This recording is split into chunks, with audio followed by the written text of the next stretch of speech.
Edison, Morningside, Andover, harassment. Miss Josette, what's all that you're doing? Oh, Looks like you're packing. Are you moving? No, I'm just packing some flowers for the targeted school that I'm in charge of. As you know, I'm a community health worker, and my job here is to connect the students from our neighborhood to Health Connect, to health insurance, or to help their parents with food stamp, Medicaid, kid care.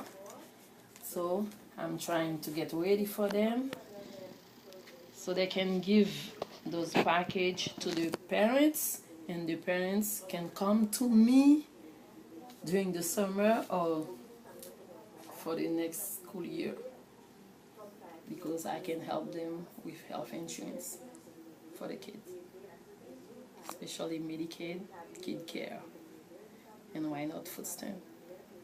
So I want you, all the parents, to come to me, Josette Josué, community health worker at Sant La, so I can help you fill out application for your kids, and why not for the entire family. Our address is 5000 Biscayne Boulevard, Miami, Florida 33137. You can meet us on Facebook or in our website www.santla.org. And why not on YouTube too? Ciao!